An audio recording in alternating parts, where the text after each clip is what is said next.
Bonjour à tous. Voilà, j'espère que tout s'est bien passé pour vous hier soir. Et donc ce matin, la journée, on a la chance de pouvoir passer cette journée dans cet auditorium de la bibliothèque de Bordeaux, où nous sommes accueillis donc par toute l'équipe et notamment par Monsieur Gerbeau, qui est le conservateur en fait de la bibliothèque. Voilà, merci à vous.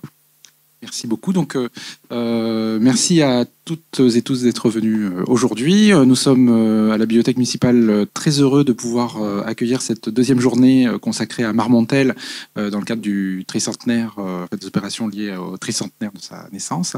Je sais que la journée d'hier s'est bien passée et que tout s'est bien déroulé. Donc, nous aurons aujourd'hui un beau programme qui se conclura par un petit concert que nous sommes très heureux de pouvoir accueillir dans nos murs. Et donc, je vous souhaite une excellente journée. Alors, je précise que pour le micro, c'est quand même important parce que on va, comme nous sommes filmés, pour pouvoir garder la mémoire de ce colloque, il vaut mieux, il vaut mieux s'exprimer dans le micro puisque sinon, on n'entendra pas sur les enregistrements. Voilà, c'est une petite précision technique. Merci. Bonjour à toutes et à tous. Donc je suis ravie d'ouvrir cette deuxième journée dont la matinée va être consacrée à la question de la fiction. Et dans ce premier panel, nous accueillons Laurence Tuzac, qui est professeure en classe préparatoire aux grandes écoles à Bordeaux et chercheuse associée à l'université Bordeaux-Montaigne. Alors, elle a travaillé depuis ses débuts en recherche sur la question de la représentation du féminin et elle est en train d'achever un essai roboratif sur la question de la coquette, type et voilà, naissance et fortune d'un type socio-littéraire, donc au XVIIIe siècle, à travers ses multiples manifestations littéraires. Et elle s'intéresse aussi à la littérature libertine, à certains de ses topoi, notamment celui du Petit Sopé, et y compris dans les représentations filmiques modernes. Aujourd'hui, elle nous parle de thèmes associés à cette question du libertinage, il me semble, de la volupté et de la cruauté dans les contes moraux de Marmontel. Merci aux organisateurs. Donc, je vais d'abord définir l'exquis. Dans la 4e édition du dictionnaire de l'Académie française, l'adjectif exquis, superlatif de haut degré, qualifie ce qui est excellent en son espèce, ce qui est à la pointe. Qu'il s'agisse de l'art culinaire, du travail manuel, de la démarche intellectuelle, du domaine architectural. La définition se conclut par un impératif catégorique, avoir le goût exquis à toute chose. Cet impératif est partagé par les Jean Lamode que pointe aussi Caraccioli dans sa définition de l'esquis. Alors, qui sont ces Jean Lamode? Des connaisseurs, des fats, des coquets, des petits maîtres, que nous allons retrouver adeptes de la frivolité et de la volupté dans les contes moraux de Marmontel, dans les premiers contes moraux de Marmontel. Alors, ces deux définitions, en fait, omettent le terme médical du terme, à savoir les douleurs esquises. Alors, qu'est-ce qu'une douleur esquise? C'est une douleur intense qui est provoquée par une pression en un point précis. Il est question donc de pointe, de punctum, le punctum de Roland Barthes notamment, cette blessure, cette piqûre que l'on fait avec un instrument pointu et qui vient percer l'œil du regardant ou alors peut-être la nature, l'essence même d'un personnage. Dans les deux cas, on voit bien qu'il y a donc une ambivalence, un oxymore et que l'exquis va associer la délicatesse et la cruauté, et que le comble de la cruauté serait même décuplé par l'usage d'une extrême délicatesse. Alors, le XVIIIe siècle, c'est évidemment, avant la bascule épistémique de la Révolution française, le siècle de l'esquis. C'est une valeur souveraine, une valeur de distinction et de qualité, un sémaphore d'une culture d'appartenance, une clé maçonnique, un mot de passe, qui est donc qui permet de se reconnaître entre Jean de Belair, de la bonne compagnie, de certains Olympe de la modernité. Valeurs d'appartenance qui sont le raffinement, l'élégance, l'exquisité, évidemment, l'aisance, la supériorité de classe, même de caste. Plus généralement, le XVIIIe siècle, c'est la culture de l'esquis, évidemment, avec les fêtes galantes, les petits soupers, les folies. Ces petits soupers où Jean-François Marmontel lit ses contes à son public d'admiratrices. Marmontel, je vais peut-être avancer, voilà, ici pour que vous retrouviez. Marmontel, donc, à l'époque de son succès à 24 ans de Denis, est l'homme du jour, l'homme à la mode. Invité à des petits soupers, donc, il côtoie une vie des plus exquises, il est protégé par la Pompadour, il aime la comédie des femmes, c'est un bel ami. Un séducteur, tel qu'il est portraituré par ses contemporains, donc recherché aimé des femmes. Il loge le financier, la poplinière, où il vit des fêtes sardanabalesques. Bref, c'est un sylphe, un faune, un papillon. Il connaît le succès véritablement avec ses contes moraux, sur lesquels on va revenir, enfin, contes moraux sur lequel on reviendra sur la définition. Alors, lors de ces petits soupers, il y a ce qu'on appelle un ambigu. Un ambigu, c'est à la fois un consommé, il y a du sucré et du salé. Il me semble que Marmontel, si je puis me permettre, est à l'image du consommé ambigu.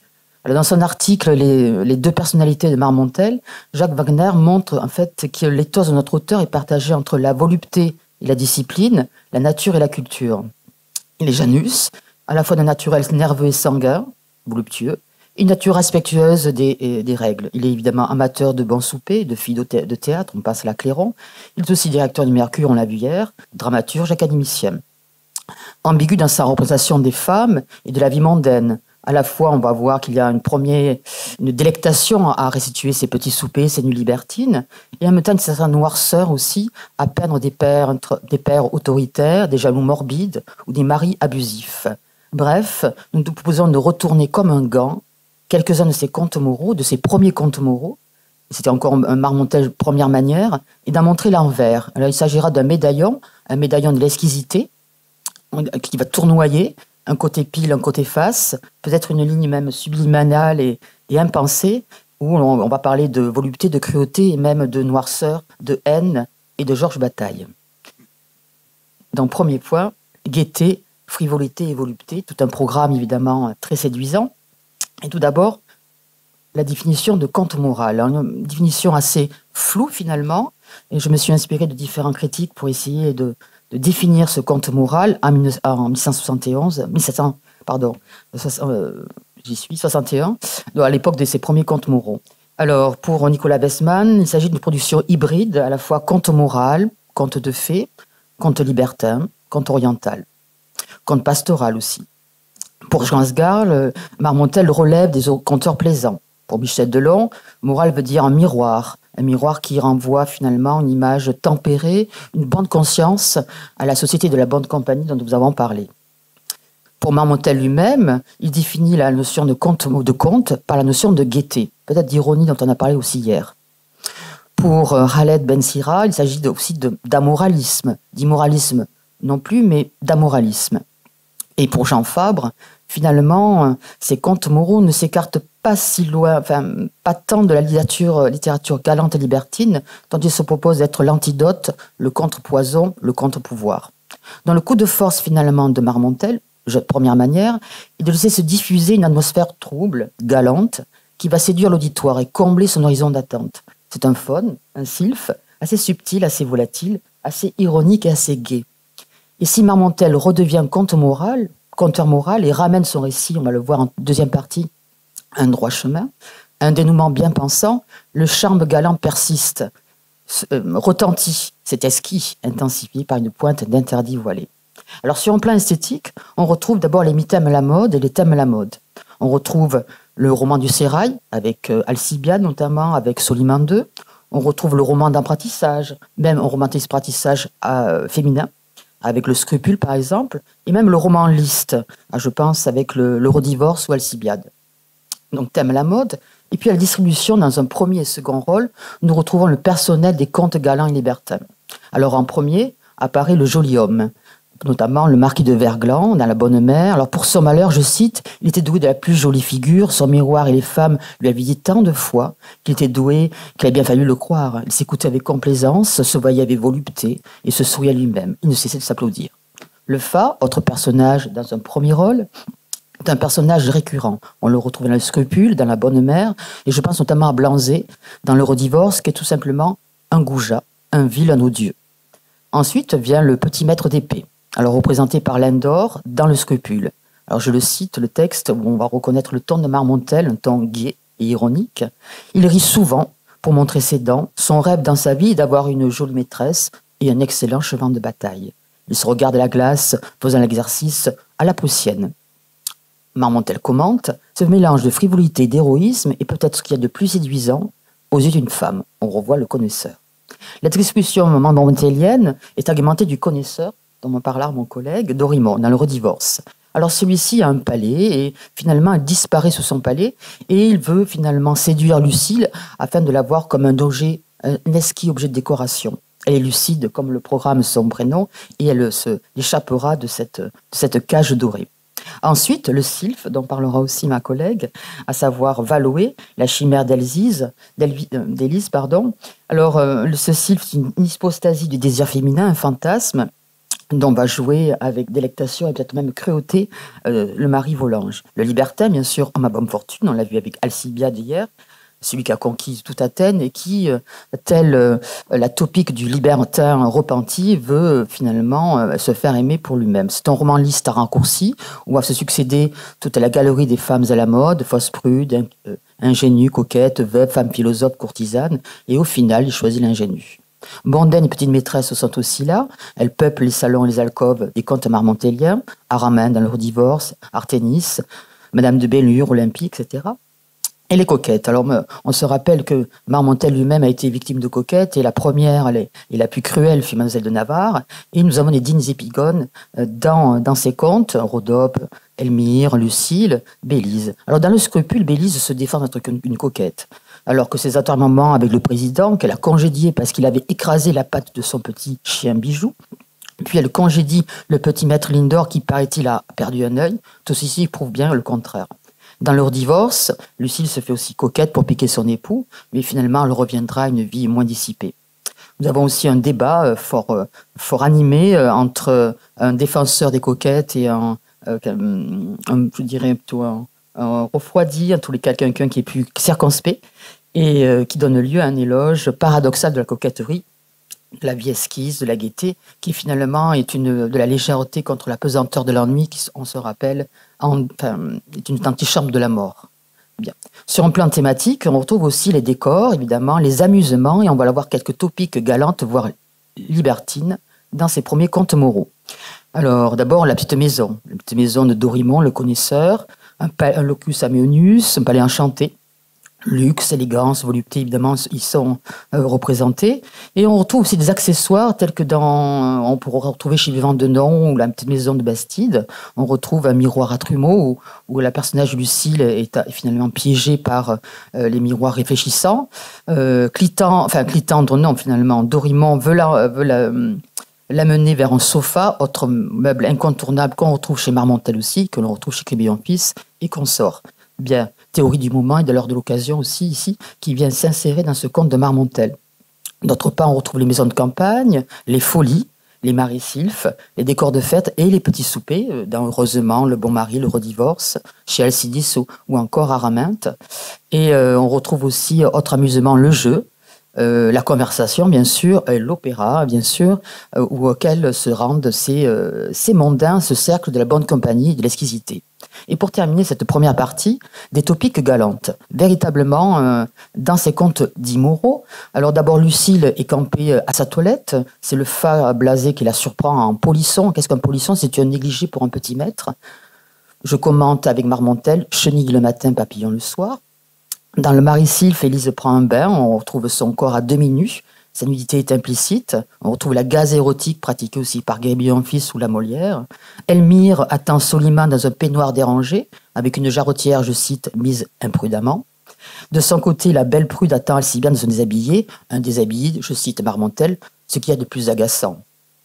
Bref, dans Soliman, c'est le chant sensuel de Délia qui séduit et met au comble du désir le personnage de Soliman. Bref, Marmontel, tel un Crébillon-Fils ou un Laclos, emploie la fameuse gaze. Et même dans des contes qui sont dits moraux, à savoir plutôt dans Le Bon Mari. Alors on comprend que Lucane, dans ce texte-là, après une nuit des plus voluptueuses, surprend sa femme au réveil pour lui imposer une intention, une liste d'invités plus sérieuse. Hortense se fait aussi sirène et prodigue à son époux des caresses qui font oublier sa sévérité et endorment sa vigilance. On parlera aussi d'Annette et Lubin, ce conte délicieux aussi parce qu'il est finalement...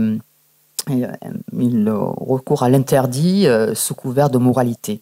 Et pour finir, la métamorphose de Laurette, me ressemble ressortir une ekphrasis de l'exquisité avec tout est qui réunit, la maison, la robe, l'équipage, le cabriolet, tout est là, la chrysalide est devenue papillon.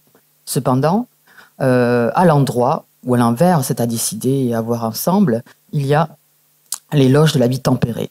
Alors d'abord, tous ces personnages, fats, coquettes, précieux, sont ridiculisés, deviennent odieux, tels que le prescrira Marmontel dans ses essais sur le roman.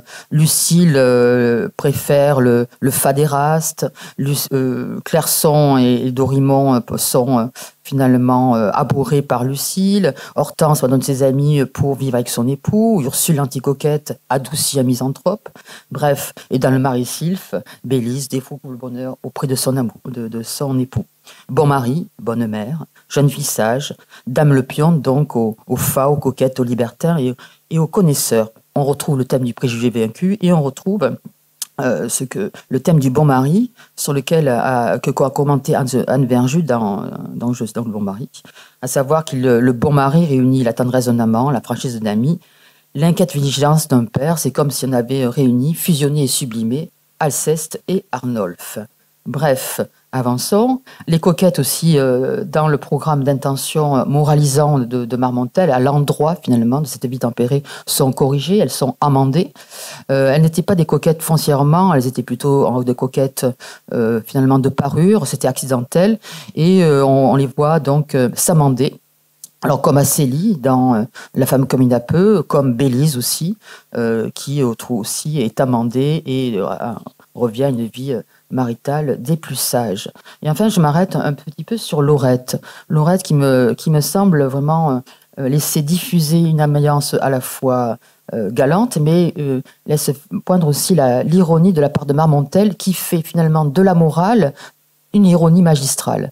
À savoir que dans ce conte, on a tous les ingrédients pour faire de Laurette une courtisane. Elle me rappelle la paysanne parvenue de Mouilly, elle me rappelle Ursule, la paysanne pervertie de Rétif, ou encore Lucette chez Nougaret. Tout commence par une séduction dans un village, on se rappelle Charlotte et Mathurine, bien sûr, avec un programme exquis de plaisir à la ville, et les lecteurs et lectrices connaisseuses savent que la chute de la bergère est annoncée. Mais elle résiste et c'est un premier prix de nez de la part de Marmontel. Deuxième pied de nez, c'est lors de son nouveau chapitre de sa vie. Là, je cite Marmontel, elle verse dans une sorte de délire, une espèce de délire tout à fait. Elle devient une petite maîtresse, finalement une fille entretenue. On retrouve le thème de la corruption de la ville. Et on a un changement de focal parce qu'elle est vue par son père et elle vit ce qu'on appelle la honte, mais du point de vue sartrien. Et finalement, la jeune fille, la jeune bergère devenue courtisane, quelque part devenue nana 18e, revient au bercail. Il est temps pour son père de la ramener et de la sauver, comme son créateur conteur Marmontel. Et c'est un deuxième pied de nez au topic du genre. Laurette est sauvée, elle est rédimée, régénérée. Enfin, troisième pied de nez, c'est le suborneur et séducteur, à savoir, je n'ai plus son prénom. En tout cas, il revient sauver Laurette, il revient auprès de Basile le père, il quitte son coutume de libertin, il épouse Laurette et il devient paysan. Et c'est un troisième point de pied de nez, il me semble, au topic galante, et qui fait tout le sel ici, ironique de cette morale qui vient conclure Laurette.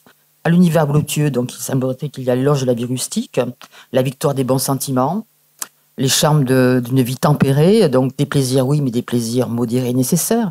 Cependant, il y a quelques lignes obliques, quelques dénouements qui paraissent factices, précipités, une sorte de retentissement aussi galant qui perdure, notamment d'Annette et Lubin, dont on reparlera peut-être lors de la discussion, puisque j'avance pour ma troisième partie sur le clair-obscur et les douleurs esquises. C'est comme si le médaillon tournait et finalement qu'il y avait donc la pensivité du texte, à savoir le discours moral, et puis une ligne oblique, une ligne subliminale où on s'interrogeait sur la violence, la cruauté, le pygmalianisme forcé de certains personnages. Alors la phrase ici que j'ai extraite d'une pièce d'Anouilh est affectée à Tigre et il commente la pièce de la double incontinence de Marivaux. Et effectivement, dans Le Bon Mari, il va être question de douleurs esquises. Alors j'avance un petit peu sur le propos, à savoir que il y a un premier point qu'il faudrait évoquer, c'est le le thème de l'étouffement, un étouffement de la femme piégée dans une cage dorée qui est l'unité conjugale, et qui est métaphorisé, il me semble, à la fin du Tout ou Rien, où le jaloux et Florincourt étouffe entre ses mains le serein de Lucile, le personnage dont il est prétendument amoureux. Et l'oiseau me semble assez métaphorique d'une condition féminine assez étouffée, même étouffée, oui. Deuxième point, le théâtre de la cruauté. Le théâtre de la cruauté est représenté lors des discussions entre les coquettes, les femmes, etc. Et on a la calomnie, évidemment, les médisances, et c'est ce que craint Luzanne pour son épouse Hortense, dont il veut la protéger de ce théâtre de la cruauté. Troisième point, c'est les figures autoritaires, le père Basile qui crie à sa fille « obéis ou crains ma malédiction », on reconnaît la chanson, pourrais-je dire, et qui amène une catégorie je vais t'appeler de mari de Minotaure, de père et Minotaure domestique, qui enferme les femmes. Clairson est un jaloux morbide, il veut, dans le redivorce, il veut enfermer son époux, enfin sa fiancée, et il veut l'exclusivité en amour, il est question de chantage, d'ultimatum, et ce n'est plus de l'amour, mais de l'amour-propre, comme le diagnostique le personnage féminin. Sous couvert d'un conte moral, Le Bon Mari me semble un conte cruel, un micro-roman noir, où il est question d'une guerre de pouvoir finalement entre deux classes sociales. Le premier époux d'Hortense était un baron. Elle a vécu auprès de lui une vie légère, libre, une vie mondaine. Et le programme d'intention de son deuxième époux est un programme d'unité conjugale, unité bourgeoise. Et finalement, au-delà du conte moral ou amoral, ou du conte cruel, il est question d'un conte politique où deux politiques s'affrontent et deux visions aussi de la femme, deux visions politiques de la femme. Hortense est révulsée et révoltée. Elle étouffe. Elle voit, je vous montre de part et d'autre, vous avez à gauche les propos de son époux Luzanne et les propos d'Hortense. On voit bien qu'elle étouffe comme le serein d'Élise.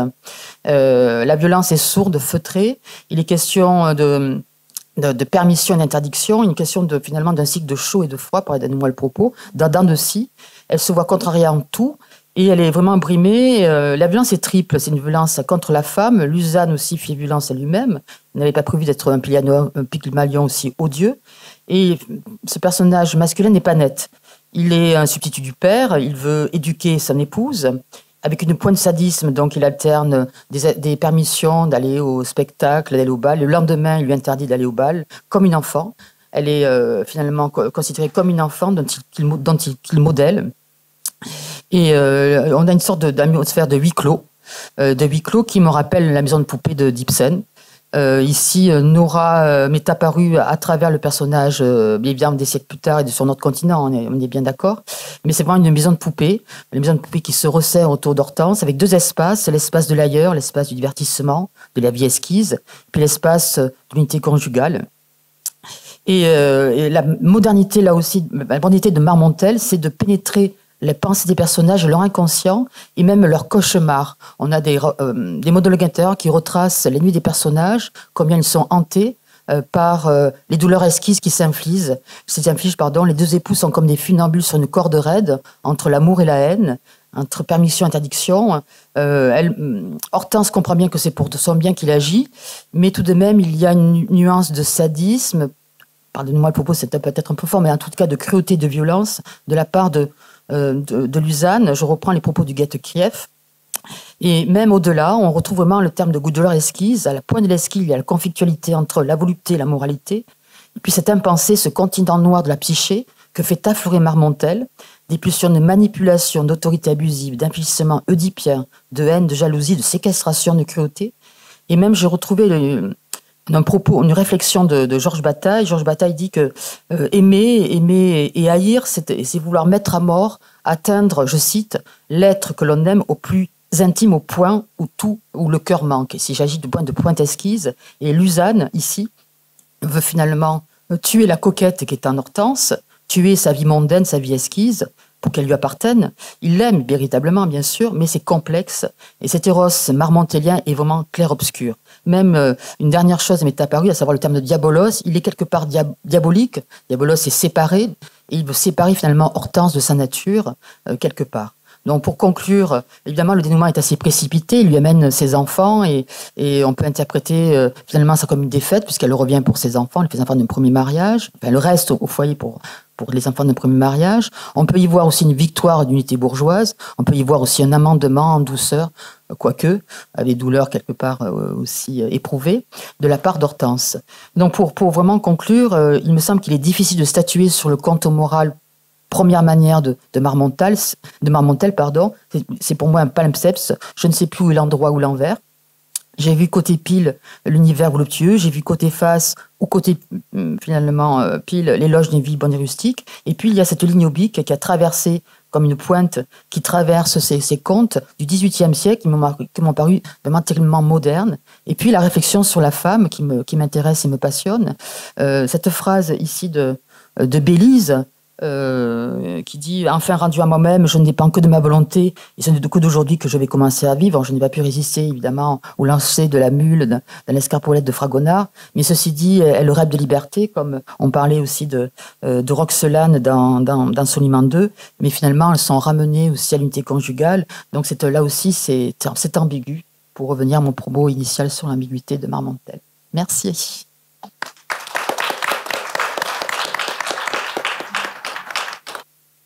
Alors, nous accueillons ensuite Marine Bastide de Souza, qui est professeure en région lilloise et surtout doctorante au sein du laboratoire Alitila de l'Université de Lille.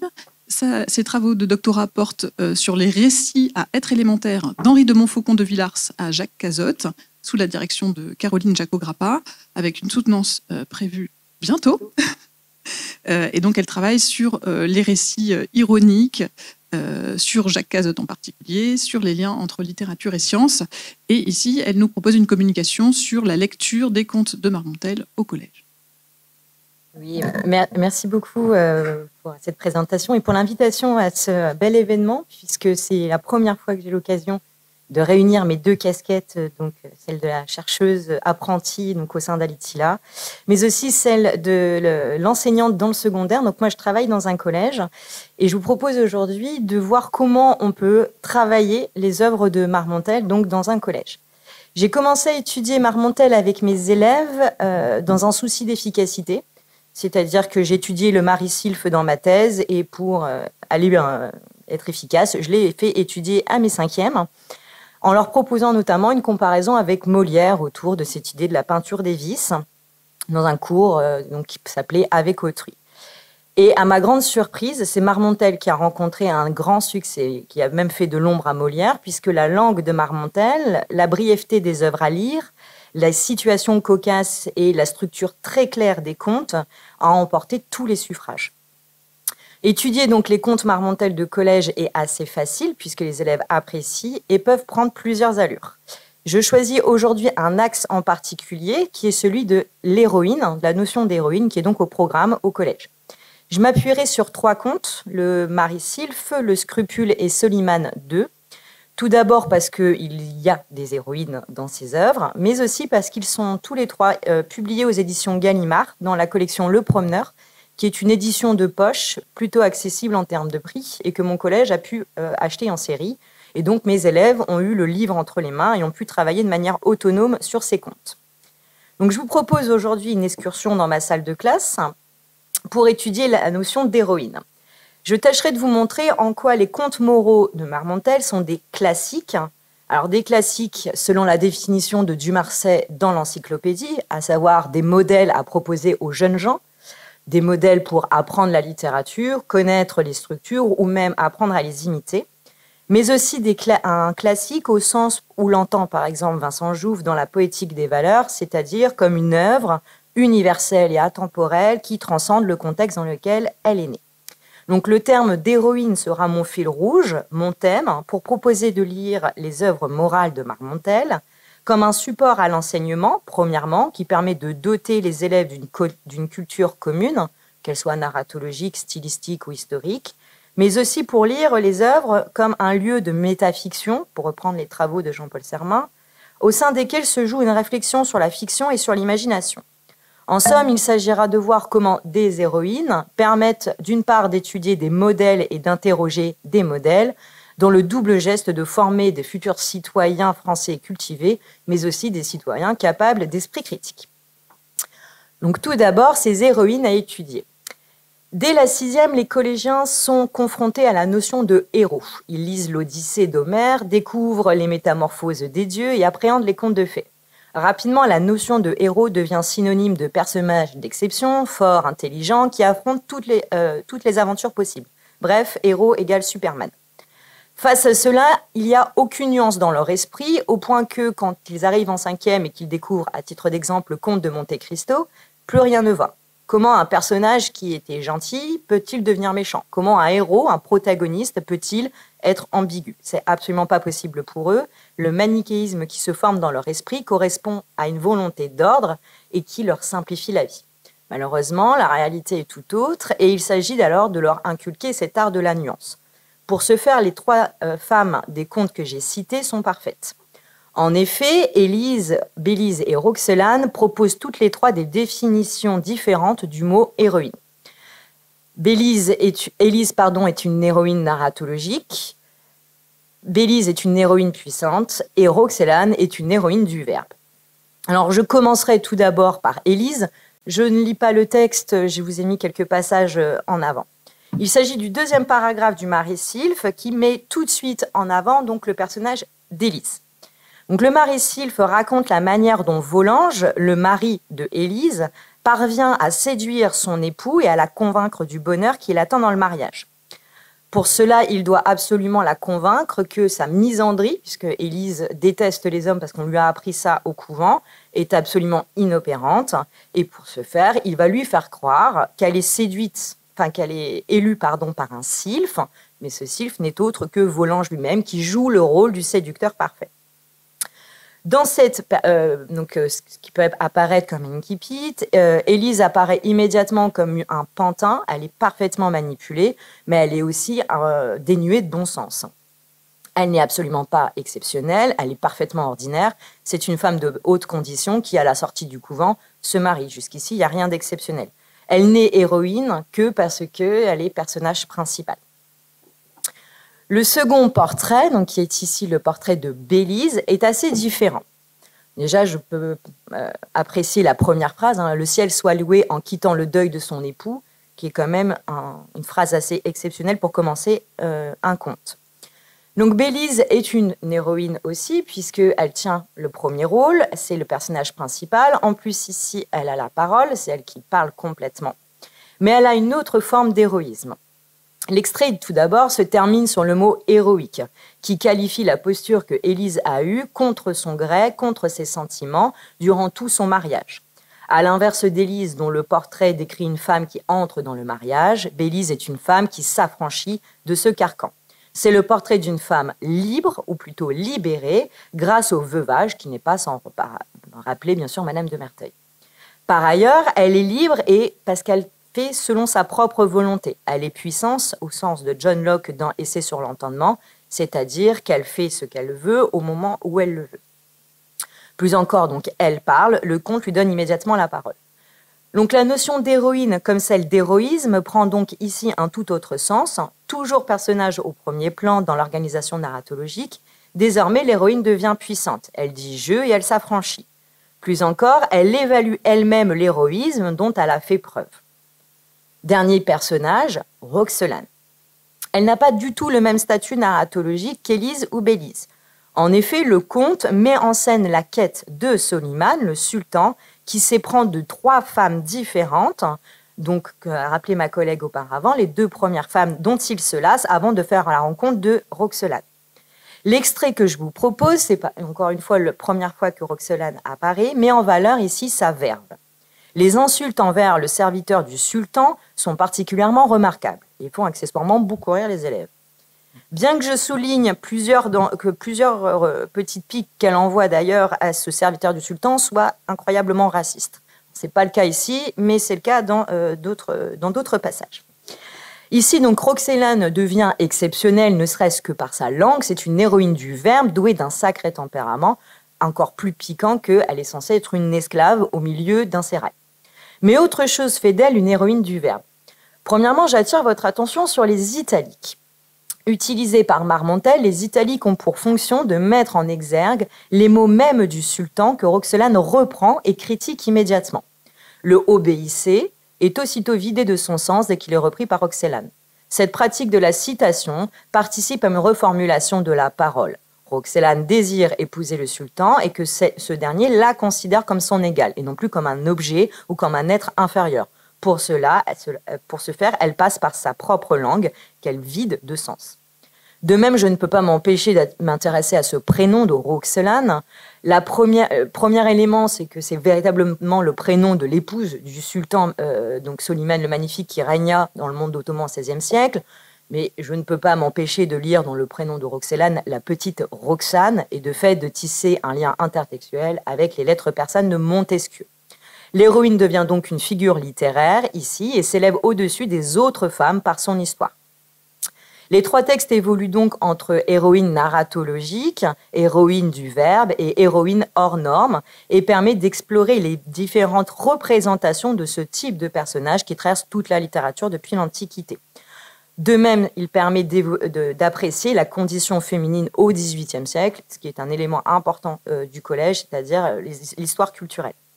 Donc, ces trois extraits proposent une protagoniste très différente, mais dont la description évoque immédiatement le carcan dans lequel les femmes doivent évoluer. Le principe est de voir comment chaque femme parvient à sortir de cet enfermement, tu as qualifié d'étouffement. Les trois contes proposent tous la même issue. Les trois femmes sortiront de leurs conditions en trouvant dans le couple amoureux une situation harmonieuse dans laquelle elles peuvent s'épanouir. Élise comprend que Volange, le mari qu'on lui a imposé, l'aime et est un homme généreux. Bélise fait la rencontre du comte, un philosophe rustique qui l'initie au bonheur simple. Et Roxelane convainc le sultan de l'épouser et de l'affranchir, mais surtout de vivre avec elle sur un pied d'égalité sans rapport de force. En étudiant l'héroïne dans les trois œuvres, je propose finalement une étude d'un personnage typé, en partant des conceptions des élèves et en les mettant à l'épreuve des textes dans leur globalité. Ainsi, l'art du portrait, le statut des personnages, la condition féminine, tout un ensemble de notions et d'éléments culturels sont explicables et à la portée des élèves qui acquièrent de fait connaissances et compétences grâce à ces contes moraux. Mais l'étude de l'héroïsme conduit aussi à une autre forme de classique. L'étude des contes offre les outils nécessaires à la formation d'une tête bien pleine, pour parodier Montaigne, mais elle offre aussi les outils à la formation d'une tête bien faite. À culture commune, ajoutons désormais esprit critique. Et pour ce faire, je partirai tout simplement de l'aspect générique, c'est-à-dire les contes moraux, car rien n'est plus problématique pour des collégiens que l'appellation contes moraux. Donc je définirai à chaque fois ces deux points. En effet, pour un élève au collège, un conte, c'est égal Charles Perrault ou depuis quelques années, Madame d'Aulnoy, qui fait aussi l'apparition dans les cours. C'est égal à Il était une fois et un fort fort lointain, et surtout une situation initiale, des péripéties, des gnomes, des fées et des dragons. Le problème, c'est qu'il n'y a rien de tout ça chez Marmontel. Alors pourquoi appeler ça des contes, et encore plus des contes moraux? Donc tout d'abord, la structure des contes chez Marmontel. Je prendrai l'exemple du scrupule pour étudier tout cela. Le scrupule ne présente pas réellement une aventure qui se déroule entre situation initiale, péripéties et résolution. On est plutôt face à ce qu'on pourrait appeler un protocole scientifique. Une fois libre, Bélise veut aimer et être aimée. Et pour cela, elle fait l'expérience de la passion amoureuse avec trois hommes. Je vous projette ici le nom des trois hommes avec la conclusion de Bélise à chaque fois que l'expérience échoue. Le premier est un magistrat, qui s'appelle le président de S, et d'ailleurs Marmontel emploie le terme d'épreuve, synonyme d'essai ou d'expérience, pour qualifier cette micro-aventure. Cet homme est cultivé, aimable, bel homme, il a tout pour plaire à la jeune femme, mais il a le malheur de blesser le petit chien de Bélise. Or, Bélise se rend compte qu'elle a plus de peine pour le petit chien que pour le jeune homme, donc renvoie le président. Le deuxième homme, c'est Lindor, un beau soldat qui doit partir à la campagne. Le couple s'envoie plusieurs missives jusqu'à ce que le jeune homme, afin d'éprouver les sentiments de Bélise, lui fait croire qu'il a reçu une grosse blessure au visage, il est donc défiguré. L'objectif est de montrer que malgré la laideur, les sentiments sont sincères. Bélise lui écrit une lettre dans laquelle elle veut montrer à quel point cela ne la touche pas. Or, la lettre est sans aucun sentiment, plate, froide, bref, ça altère ses sentiments. Le troisième homme, c'est le comte. Le conte est un philosophe, un ami des rustiques, retiré à la campagne, qui propose à Bélise non pas une passionnante histoire d'amour, mais la contemplation de la vie simple. L'étude de la nature, la simplicité des discours et la naïveté des sentiments font naître chez Bélise une passion amoureuse, certes, mais surtout une tendre amitié et une estime de l'autre, trio au sein duquel peut naître un amour sincère. Le conte se présente donc, si l'on veut le structurer, en 4 étapes. Le portrait initial qui présente Bélise en femme libre et 3 épreuves dont les 2 premières échouent. Le conte se structure autour de la notion d'expérience, d'une part, et d'autre part, autour de l'éducation au sentiment.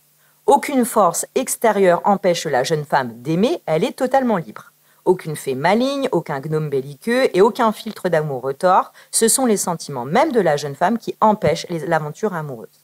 De fait, le conte reprend une nouvelle structure dont le pivot est finalement le personnage principal. Alors qu'en est-il maintenant de la morale ? Selon moi, dans le scrupule, mais c'est aussi le cas dans Soliman II et le Marécif, il n'y a pas une morale, mais il y en a 2. Je projette tout d'abord la deuxième morale, qui se trouve dans les dernières pages du conte. Alors que le philosophe avait accepté d'aller passer l'hiver en ville afin de complaire à Bélise, le printemps revient et Bélise se rend compte que son bonheur réside dans la simplicité de la vie à la campagne.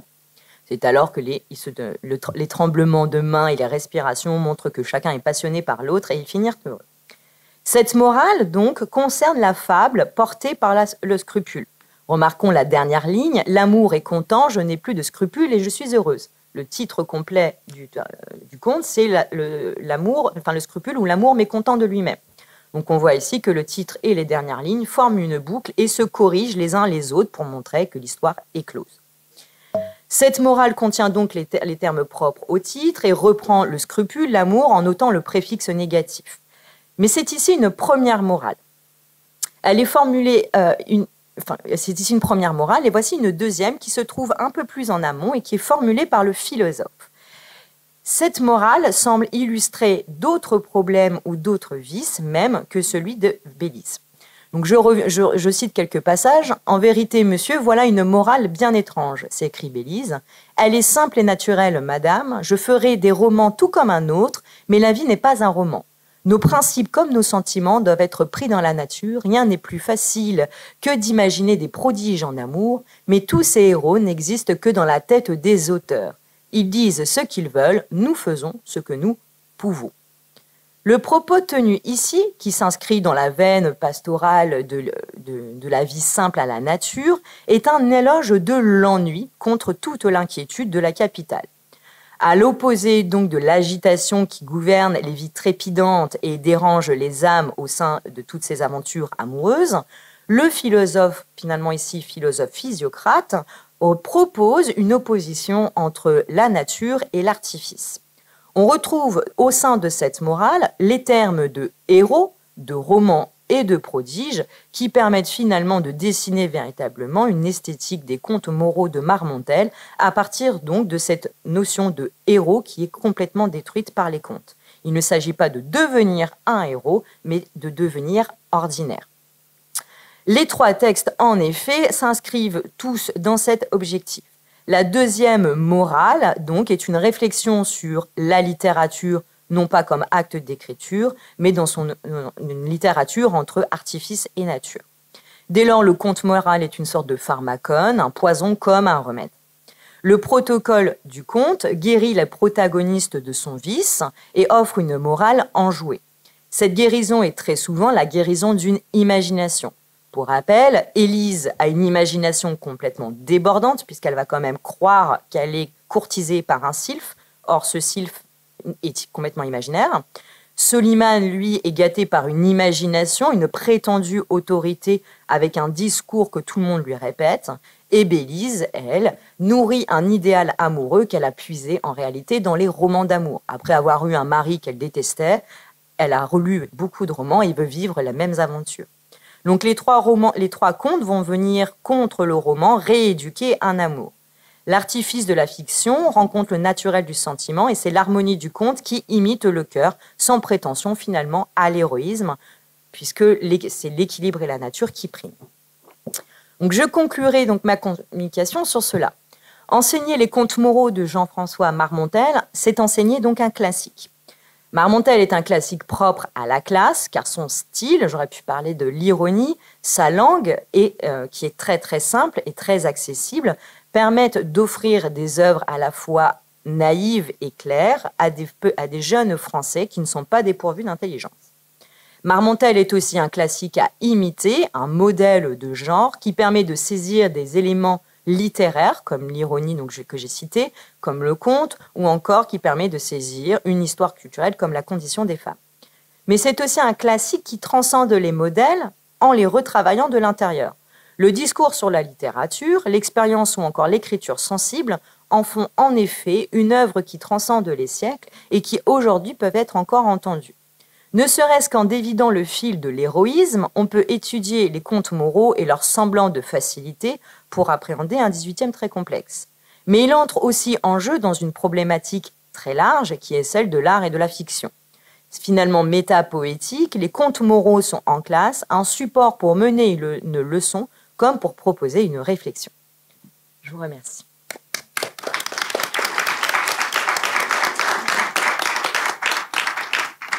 Alors, sans plus attendre, dernière communication de ce panel, Timothée Léchaud, qui est collaborateur scientifique à l'université de Neuchâtel. Il coordonne un projet de recherche sur les herbiers de Jean-Jacques Rousseau. Ça doit être magnifique à fréquenter au quotidien. Il travaille aussi sur la poésie du XVIIIe, sur l'histoire littéraire et culturelle de la Suisse francophone. Et il est l'auteur d'un projet de recherche que vous avez certainement dû voir passer sur la presse d'Ancien Régime et en particulier sur le Mercure de France. Donc j'espère qu'il va trouver des financements et surtout des membres pour l'aider dans son travail. Aujourd'hui, il nous parle d'un conte particulier, le connaisseur, avec le dialogue du mémorialiste et du conteur. Merci beaucoup. Merci, je vais me chronométrer pour vous éviter un travail désagréable.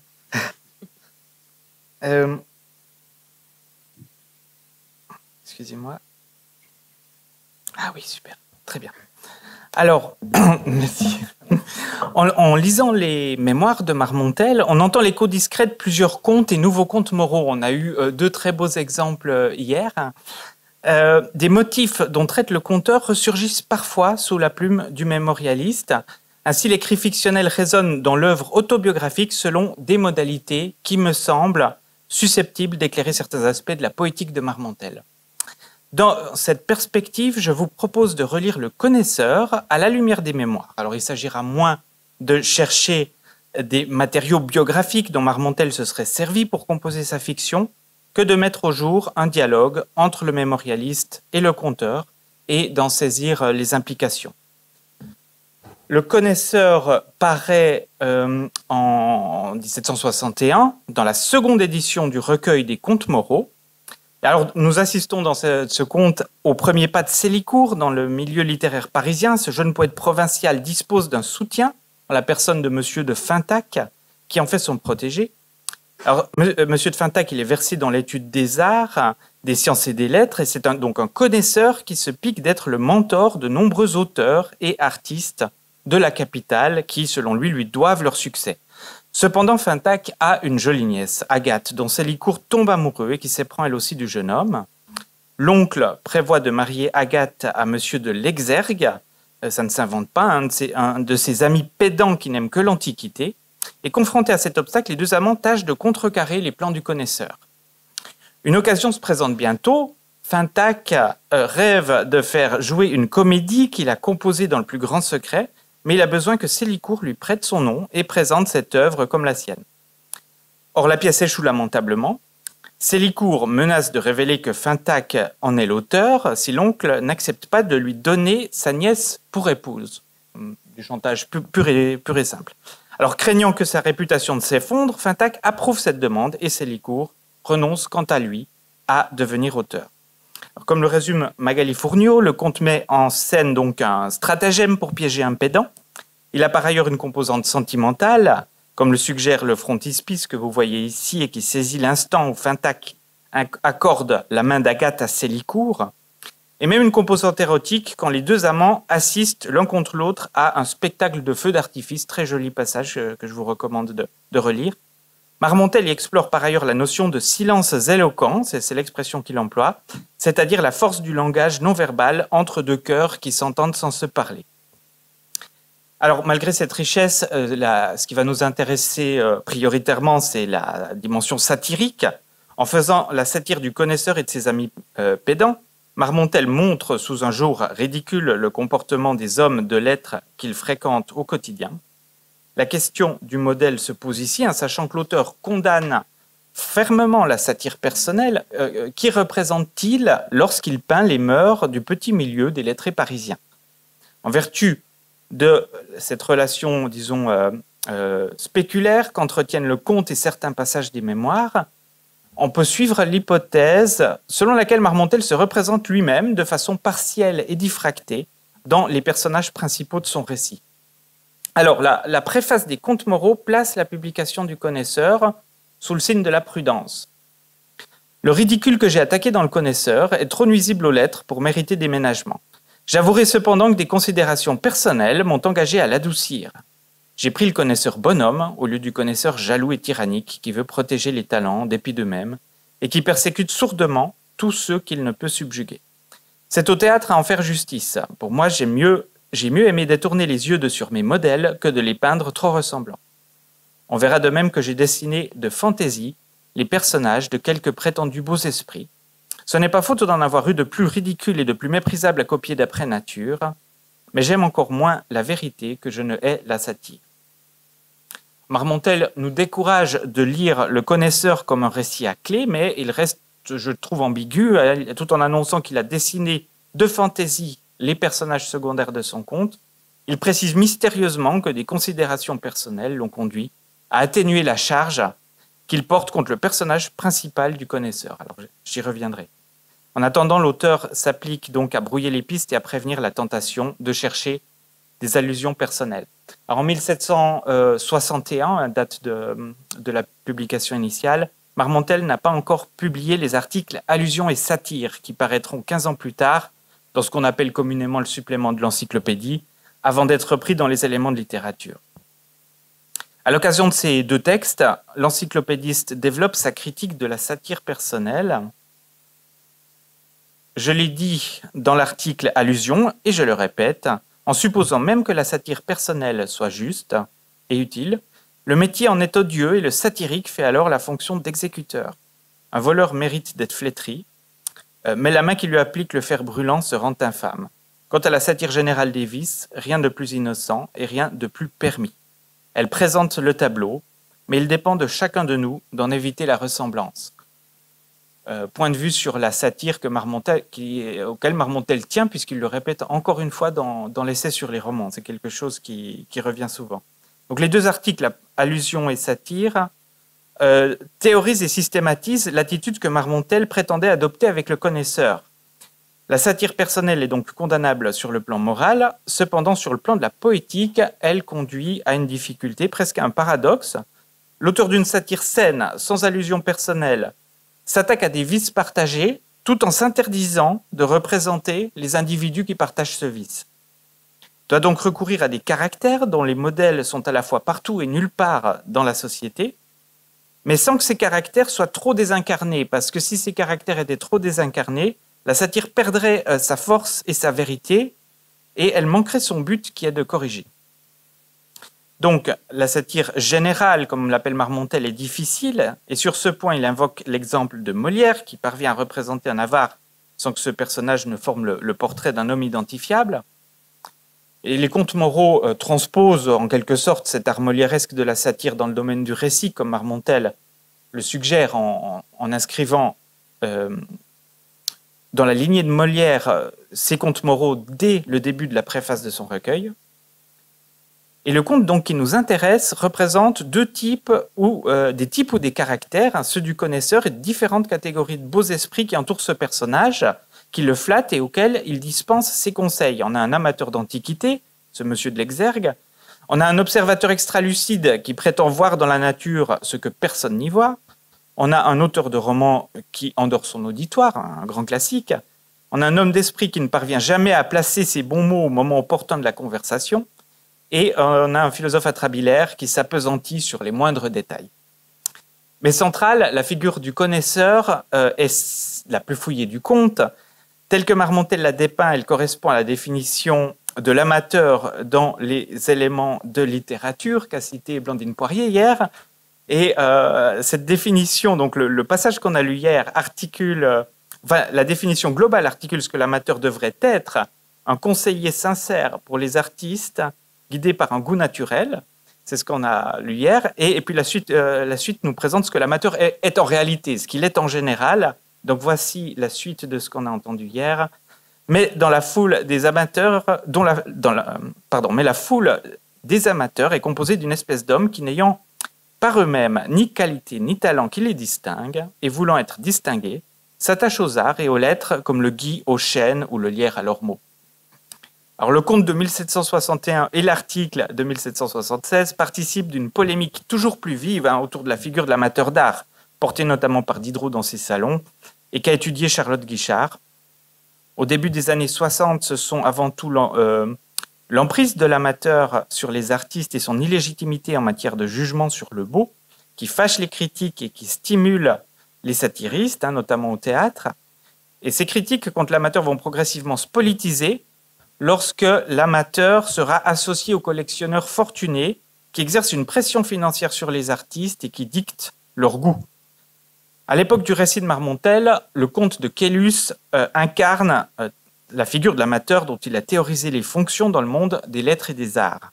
Alors, comme l'observe John Renwick, Marmontel n'a pas de mots trop durs pour ce collectionneur qu'il regarde comme un charlatan et dont il déplore, je cite Marmontel, l'espèce de domination qu'il avait usurpée sur les artistes.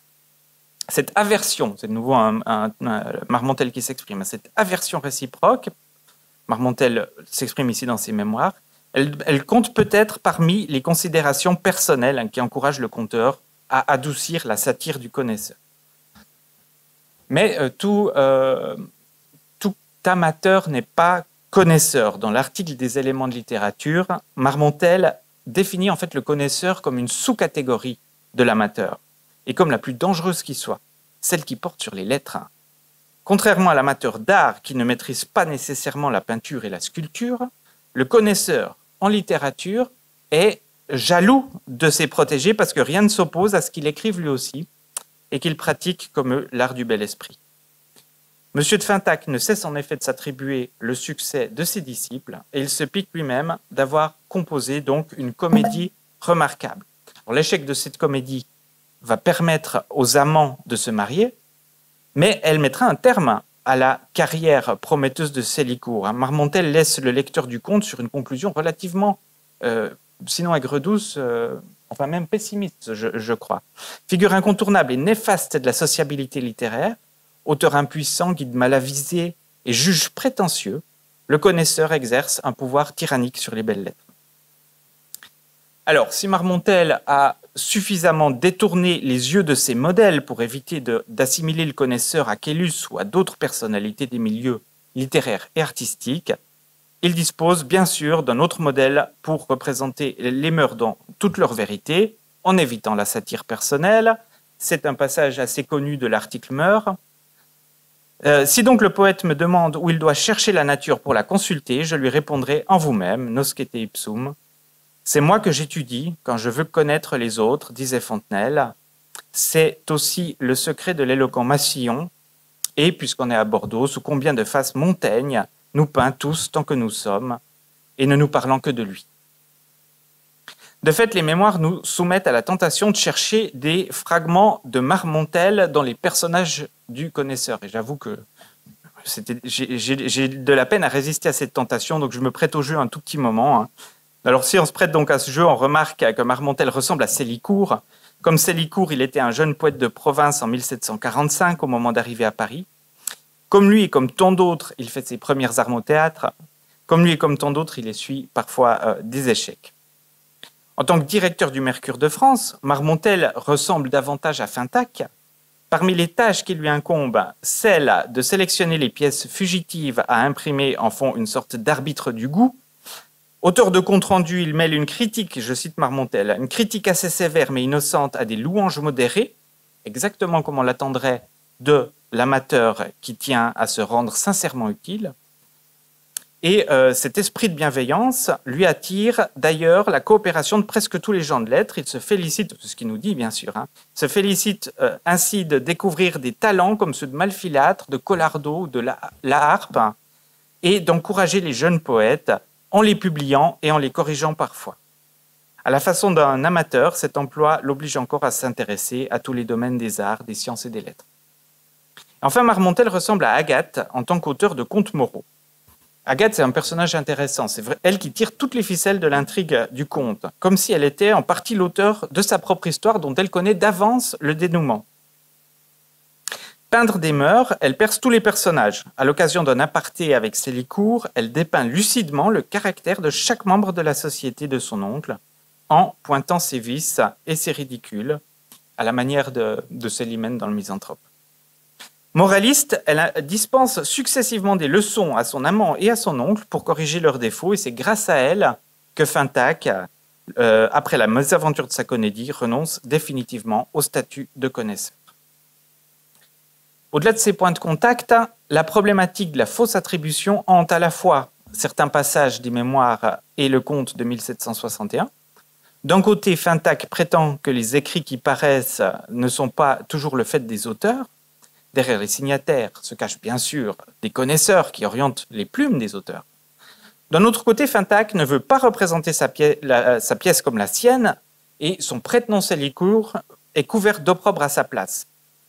Et dans les mémoires, Marmontel raconte deux épisodes qui méritent d'être approchés du conte. En 1755, après l'apparition d'Alcibiade dans le Mercure de France, l'auteur profite incognito du succès de son premier conte moral. Ce conte eut un succès inespéré, j'en avais exigé l'anonyme, on ne savait à qui l'attribuer, et au dîner d'Helvétius, où étaient les plus fins connaisseurs, on me fit l'honneur de le croire de Voltaire ou de Montesquieu. Typique de Marmontel dans ses mémoires, mais enfin les hommes de lettres rassemblés chez Helvétius sont présentés comme des connaisseurs, et comme les beaux esprits du conte, ils se trompent dans leur jugement. Surtout, Marmontel perd, on l'a déjà rappelé plusieurs fois, le brevet du Mercure et séjourne brièvement à la Bastille pour s'être vu attribuer une parodie de Cinna, composée par son ami Louis Bede Curie. Ces événements se produisent 2 ans à peine avant l'apparition du connaisseur, et comme Salicourt, Marmontel préfère alors assumer les conséquences de la fausse attribution, plutôt que de dénoncer l'auteur de la satire. Cependant, contrairement au jeune poète de la fiction, l'écrivain de 35 ans n'en poursuit pas moins sa carrière littéraire, bien sûr. Toujours à propos de la comédie de Fintac, un passage des mémoires forme quasiment la réécriture d'un passage du conte. C'est la 3e fois au moins qu'on a, depuis hier, quand même, qu'on parvient à mettre en relation, de retrouver non seulement des motifs, mais des mots que reprend Marmontel en écho dans ses mémoires, en écho à des contes moraux.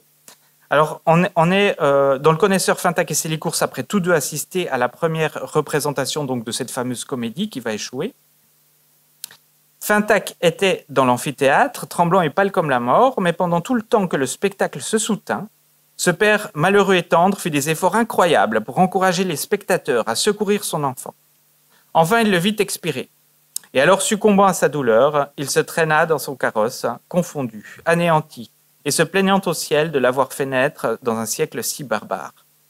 Et où était le pauvre Salicourt? Hélas, on lui avait accordé les honneurs de la loge grillée, où sur un fagot d'épines, il avait vu ce qu'on appelait sa pièce, chanceler au premier acte, trébucher au second, et tomber au 3e.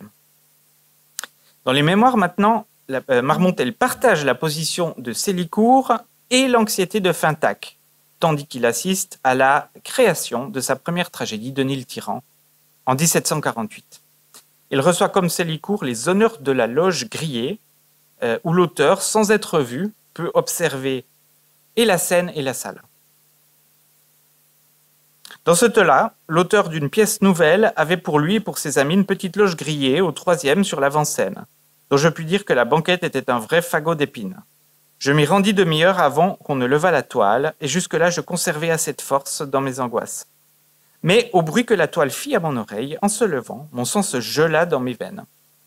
On eut beau me faire respirer des liqueurs, je ne revenais point. Ce ne fut qu'à la fin du premier monologue, au bruit des applaudissements, que je fus ranimé. L'histoire se termine mieux pour Marmontel que pour Salicourt, mais vous voyez les points de contact. Donc on découvre des éclats de Marmontel dans le conte, ou plutôt on perçoit comme des reflets de Salicourt, d'Agathe et de Fintac sur le narrateur des mémoires. Sur ce point, le motif de la loge grillée me semble emblématique. Marmontel est dans son conte comme dans cette loge particulière qui surplombe la scène tout en dissimulant son occupant. Il s'expose dans son récit et s'y cache en même temps. Alors, je conclus doucement en disant que l'auteur s'étudie donc lui-même pour enrichir le tableau de mœurs du connaisseur, procédé qui a plusieurs intérêts. D'une part, l'expérience personnelle permet certainement à Marmontel d'incarner davantage les caractères stéréotypés de la fiction. D'autre part, le conteur écarte le risque de la satire personnelle en s'incluant lui-même dans la représentation satirique du milieu littéraire. Et son cas rappelle celui de Piron, dont la Métromanie, représentée en 1737, forme une comédie sur la manie d'écrire des vers. Dans cette pièce, un jeune poète brille par ses talents dans la société d'un barbon qui compose lui aussi des poèmes. Et comme dans Le Connaisseur, la première pièce du jeune Damis, du héros de la Métromanie, échoue à la comédie française sous l'effet d'une cabale. Dans la Métromanie, Piron s'est appliqué aussi à éviter les allusions personnelles. Il l'exprime très clairement dans une préface. On y reconnaît pourtant son ennemi Voltaire à différents endroits, sans qu'on puisse dire qu'un personnage le représente en particulier. De même, Piron s'est peint lui-même dans ses personnages qui lui ressemblent autant qu'il ressemble à Voltaire ou à d'autres confrères, conduisant Derek Connon à analyser la métromanie sous le signe des identités changeantes et des ressemblances partielles. Analyse de la métromanie qui me semble s'applique très efficacement aux connaisseurs, où Marmontel et Caylus se côtoient pour ainsi dire sous un même masque, à celui de Fintac. D'ailleurs, Marmontel lui-même nous invite à rapprocher le connaisseur de la métromanie. Dans ses mémoires, il explique qu'il avait transformé son conte en opéra comique, lisant la pièce à des acteurs. Il est vivement applaudi. Mais parmi les auditeurs se trouve le comédien Joseph Caillot, qui lui estime que Marmontel n'a produit, avec la version théâtrale de son récit, qu'un diminutif de la métromanie. Et d'accord avec cette critique, Marmontel jette immédiatement son manuscrit au feu, répétant d'ailleurs le geste de Fintac, qui, à la fin du conte, veut brûler ses livres et ses manuscrits après l'échec de sa comédie. Finalement, Marmontel et Grétry représenteront en 1771 L'ami de la maison, où nous retrouverons un Salicourt, une Agathe et un faux sage sous le nom de Cliton, mais dans une comédie mêlée d'Ariade qui ressemble davantage au Tartuffe de Molière qu'à la Métromanie de Piron. En dernière analyse, ce dossier permet d'insister sur la perméabilité des différents genres que pratique Marmontel. Contes, romans, comédies et mémoires ont chez lui une visée morale, même si on en a vu les particularités, les tensions et les ambiguïtés. Et ce paradigme commun favorise la circulation des motifs d'une œuvre à l'autre. Cependant, l'intertextualité qui en résulte infléchit le sens des textes. Ainsi, les mémoires nous invitent à relire Le Connaisseur sous l'angle de la trajectoire de Marmontel et de ses expériences parisiennes. Réciproquement, en tant qu'hypotexte des mémoires, Le Connaisseur souligne la part de fiction qui entre dans le récit autobiographique et avec laquelle Marmontel semble parfois jouer. J'ai oublié de vous montrer le frontispice de la Métromanie, mais pour le reste, j'en ai terminé. Merci.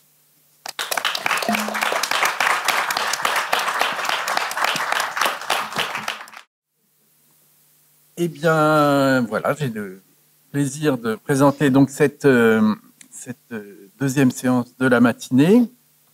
Et donc, nous commençons par Catherine Asbury, qui est professeure à l'université de Warwick et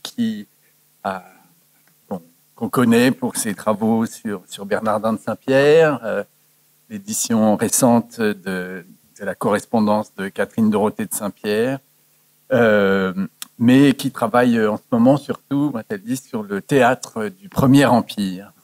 Voilà, Catherine, je vous laisse la parole sur les nouveaux contes moraux. Conscient du passage du temps, Marmontel reprend sa plume pendant la Révolution. Il se remet à l'écriture de contes moraux après une interruption de 25 ans. J'y retrouve un parallèle avec mon propre parcours professionnel. Ayant fait une thèse sur le conte moral achevée en 1999 et publiée en 2002, j'ai mis de côté l'étude de ces ouvrages pendant 10 ans avant de consacrer un chapitre de mon livre sur la littérature et le traumatisme de la Révolution à lui en 2013, pour ne pas m'occuper de lui pendant encore une décennie avant de reprendre mes réflexions sur Marmontel pour ce beau colloque. Ainsi, les contes de Marmontel me suivent tout au long de ma carrière. J'y reviens régulièrement et cela me fait grand plaisir de venir célébrer son œuvre parmi vous cette semaine.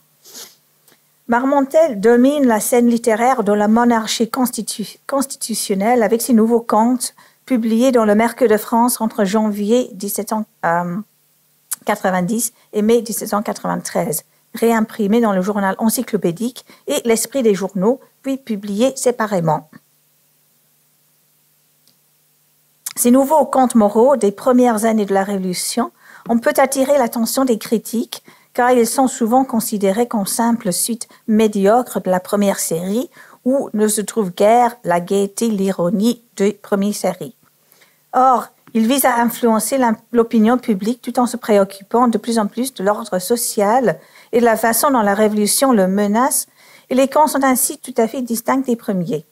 Sa contribution à la fiction des premières années de la Révolution façonne le paysage littéraire en offrant, du moins au début, une vision de la manière dont les auteurs pourraient favoriser la régénération morale de la nation. Cette communication regardera de plus près ces productions littéraires de la Révolution pour tenter de mieux comprendre pourquoi Jean-Paul Marat a nommé Marmontel à plusieurs reprises en tête de sa liste d'ennemis de la Révolution dans l'ami du peuple. Et elle proposera en même temps des réflexions sur la manière dont les nouveaux contes moraux ont été traités par les chercheurs au cours des dernières années afin de signaler de nouvelles pistes à suivre. Lesnel, biographe de Marmontel, a donné le temps d'un siècle de critique lorsqu'il a offert ce commentaire caustique en 1902. L'imagination, déjà un peu courte d'haleine dans les premiers contes, s'est encore ralentie dans les derniers. Partageant le peu d'enthousiasme de Lesnel, en 1967, Michel Buchanan rejette l'aspect anachronique de ces nouveaux contes moraux en concluant que Marmontel, je cite, n'a fait que continuer à quelques détails près dans la voie qui s'était tracée dans le premier groupe de contes, avec ce qu'elle voit comme une homogénéité surprenante dans l'inspiration et la structure. J'ai déjà montré ailleurs à quel point les deux séries de contes sont différentes, mais il vaut la peine de récapituler ici mes recherches afin de mieux comprendre la publication et l'étendue de ces nouveaux contes moraux. Les contes de la décennie révolutionnaire sont beaucoup moins connus que les premiers. Alors, j'ai fait un petit schéma pour servir d'aide-mémoire. Donc, je ne lis pas la liste, je vous les laisse regarder pendant quelques instants, puisque pour la plupart, il y aura peu, sans doute, dans la salle qui auront lu tous les nouveaux contes moraux de Marmontel. Le Mercure de France, qui avait pendant des décennies publié un conte ou une nouvelle chaque mois, avait cessé de le faire après la prise de la Bastille. Comme le souligne Pierre Rita, l'effacement de la littérature s'impose brutalement à la conscience des contemporains comme une des manifestations de l'ébranlement général produit par la Révolution. Mais en décembre 1789, le Mercure relance sa partie littéraire, commentant que, à mesure que l'ordre et le calme semblent prêts à renaître, on revient plus volontiers aux jouissances du goût et de l'imagination. La partie littéraire est ainsi renouvelée et la nouvelle année s'ouvre avec la publication du premier conte depuis le début de la Révolution. C'était la veillée de Marmontel, qui était ainsi en tête des tentatives du journal à régénérer la littérature. Jusqu'à la mort du roi, il fournira un conte tous les mois. Le journal encyclopédique et l'Esprit des journaux les ont presque immédiatement republiés. En plus, les contes ont été rapidement publiés à part et en recueil. Les tomes 5 et 6 de l'édition Duphard de 1790 des contes moraux contiennent des nouveaux, malgré la date de publication sur le frontispice. La Veille et le Franc-Breton apparurent à Liège en 1791, suivis par un tome second contenant les déjeuners du village ou les aventures de l'innocence, l'erreur de mon père, Palément et les solitaires de Murcie. Un troisième volume naît l'école de l'amitié. Des éditions des nouveaux contes moraux portant comme lieu de publication Leipzig, Hambourg et Londres laissent penser que les maisons d'édition visaient avant tout un public émigré. Mais on retrouve également des éditions à Toulouse, à Avignon et à Paris. Une traduction en anglais parut rapidement. Une édition de 1795, plutôt en 3 de la République française une et indivisible, était illustrée de 6 figures hors texte gravées par Nicolas Ransonnette. Il reste un travail à faire pour confirmer lesquelles des éditions des contes moraux de la décennie révolutionnaire contenaient de nouveaux contes et non pas la série des années 60. La bibliographie de Milne, Martin et Frautschi offre un point de départ, mais les titres seuls ne nous aident pas tout à fait, ou que partiellement. En tout cas, ces nouvelles productions de Marmontel prennent une place importante dans le monde littéraire au début de la Révolution, au moment où la production littéraire s'effondre. Il convient de réfléchir un peu plus sur l'avis répandu que les contes des années 1790 ne sont qu'une continuation de la première série. Prenons d'abord la question de la structure des contes avant de passer à la question de l'inspiration, ton stylistique et thème. Une première contestation en ce qui concerne la structure des contes est que les récits à la première personne, comme dans la veillée et les déjeuners du village, est beaucoup plus répandu. Le déroulement épisodique de ces contes, où chacun à son tour se souvient d'une anecdote de leur vie, représente un changement dans la conception du conte moral. D'autres contes contiennent de longs récits à la première personne, plutôt que le dialogue qui a rendu la première série si facile à lire dans les salons de Paris et si facile à adapter pour le théâtre. Même dans les récits à la troisième personne, le topos du ridicule corrigé qui domine les premiers contes ne sert guère de moteur d'intrigue. Une étude de la représentation des philosophes dans les contes de Marmontel pendant la Révolution que j'avais publiée en 2007 nous sert d'utile exemple pour montrer que les contes des années révolutionnaires ne se taillent pas de la même façon que ceux de 30 ans plus tôt. Il serait présomptueux de ma part de supposer que les collègues ici ont lu l'article récemment. Donc, pour récapituler, l'article utilise une comparaison des contes contenant des philosophes comme personnages pour montrer une évolution dans le concept et la forme du conte moral. Dans les années 60, les philosophes sont des mentors qui ont acquis leur sagesse à travers la lecture et la médiation qui corrigent les ridicules des protagonistes. Sous la Révolution, ce sont les leçons du malheur qui amènent les protagonistes à la sagesse. Et seulement ayant trouvé leur chemin à travers l'adversité, rencontrent-ils un philosophe qui devient ami franc, généreux et honnête. La distance qui sépare la première série des contes de la Révolution se résume dans les personnages de Socrate et de Platon. Socrate, dans Alcibiade ou Le Moi, offre une philosophie douce et optimiste, je cite, où il suffit de suivre la bonne voie pour trouver le bonheur. Dans les promenades de Platon en Sicile, écrit en 92, j'ai une deuxième page qui donne la liste des contes nouveaux qui n'ont pas paru dans le Mercure. Les promenades de Platon, écrit en 92, mais publié seulement en 1801, le philosophe grec réconcilie les familles et les amis qu'il rencontre, mais toute sa sagesse n'empêche pas de devenir tyran. Le conte termine de façon laconique, on sait comme il profita des sages conseils de Platon, ce qui nous laisse avec une impression mitigée de l'étendue et de l'efficacité de la philosophie encyclopédique que Marmontel avait diffusée tout le long de sa carrière. En ce qui concerne la question de l'inspiration homogène des contes, ou qui rend les contes indifférenciables, on est tous familiers avec les préfaces de Marmontel sur l'origine et l'objectif des premiers contes, qu'ils étaient des délassements pour faire couler les larmes des belles dames des salons. Mais la raison qui pousse Marmontel à recommencer à écrire des contes moraux à la fin de 1789 est bien éloignée des raisons pour la première série. Même si dans ses mémoires, il essaie de minimiser la mesure dans laquelle il s'était investi dans la formation des mœurs au début de la Révolution. J'ai montré dans un chapitre de mon livre sur les réponses au traumatisme de la Révolution en 2012 combien Marmontel voulait contribuer à la régénération de la nation au début de la Révolution. J'ai fait une synthèse de ce chapitre pour le volume en honneur de Jacques Wagner qui est sorti l'année dernière. Mais je fais ici brièvement l'argumentation clé pour expliquer comment les contes se distinguent des contes des années 60. En 1790, Marmontel peut s'aligner sur un certain nombre de modérés qui pensaient qu'une régénération morale de la nation devait avoir lieu avant que la régénération politique ne puisse être achevée. Membre de la Société 1789, il vise à influencer l'opinion publique tout en se préoccupant de plus en plus de l'ordre social et de la façon dont la révolution le menace. L'analyse chronologique des récits nous permet de voir comment évoluent les contes.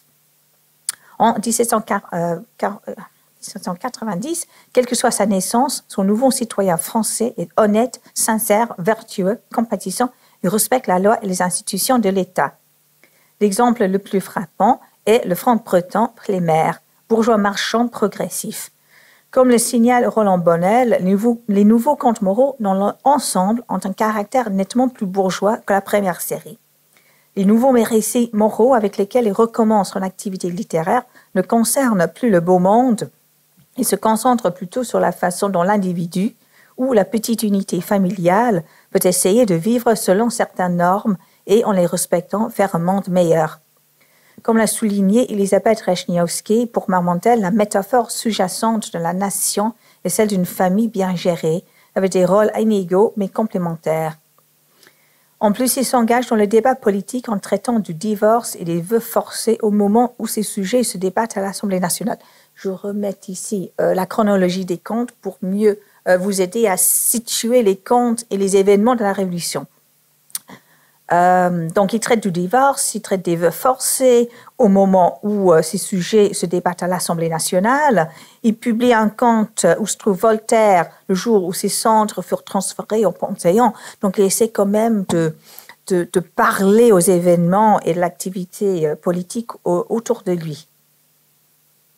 À partir de décembre 91, son nom n'apparaît plus sur la page de titre du Mercure, bien qu'il continue à fournir un récit mensuel pour encore 18 mois.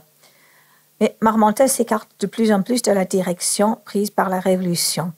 La cassette, parue en novembre 92, c'est-à-dire après les massacres de septembre, après la déclaration de la République et au milieu des débats sur la légitimité de faire un procès au roi, s'articule autour des dangers de condamner les accusés sans leur permettre la parole.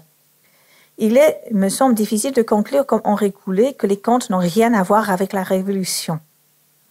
Le dernier conte à paraître dans le Mercure, Les souvenirs du coin de feu, contient des réflexions incompatibles avec le nouvel ordre. Je l'ai mis en citation pour vous montrer le caractère de plus en plus contre-révolutionnaire de Marmontel. On se repentira d'avoir abandonné l'éternelle règle des mœurs.